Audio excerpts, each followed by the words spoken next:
நம்ம சொல்ற பதிவுகளும், நாங்கள் சொல்கிற புராணங்களும், நாங்கள் சொல்கிற பாடல்கள் இருக்கிற வரிகளும் 100% உங்களுக்கும் நீங்க கேட்டா கூட தெரியணும். அதை கேட்டு உணரும் பொழுது இந்த வரலாற்று தான் சொல்லுதுங்கிறது நீங்க உணரணும்.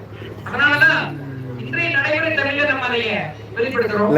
அப்படி அந்த வள்ளி பெருமாட்டியிடம் கந்த பெருமானை கல்யாணம் செய்து கொள் என்று நாரத பெருமான் சொல்லும் விதம் எப்படி என்றால், தாம் செய்ய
மாலையில காணா எங்க போயிட்டாங்க தெரியுது.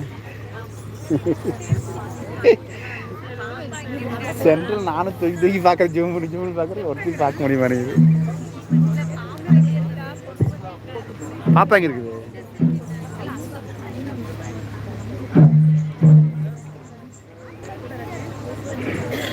அப்படி அந்த நாரத பெருமான் அந்த வள்ளி பெருமாட்டியிடம்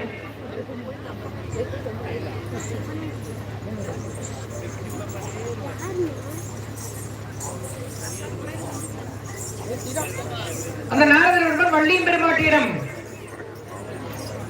தெரிவித்துவிட்டு நேராக தேவலோகம் செல்கிறார். தேவலோகம் சென்று சுப்பிரமணிய பெருமானிடம் போய், சுப்பிரமணியா, உனக்கு அழகான ஒரு பொண்ணை பார்த்துட்டு வந்திருக்கிறேன், உனக்கு திருமணம் முடிக்க அந்த பொண்ணு ஏற்றவளா இருப்பான்னு சொல்லும் பொழுது அந்த நாரதர் பெருமான் சுப்பிரமணிய பெருமான் சொல்றாரு, அதுக்கு ஏற்கனவே எனக்கு தான் தெய்வான மனைவி இருக்கிறாளே, அப்படி இன்னொரு பொண்ணு இன்னொரு மனைவி எனக்கு எதுக்குன்னு கேக்குறாங்க. ஃபர்ஸ்ட் இது சும்மா லைவ் எடுத்துக்கிறேன்.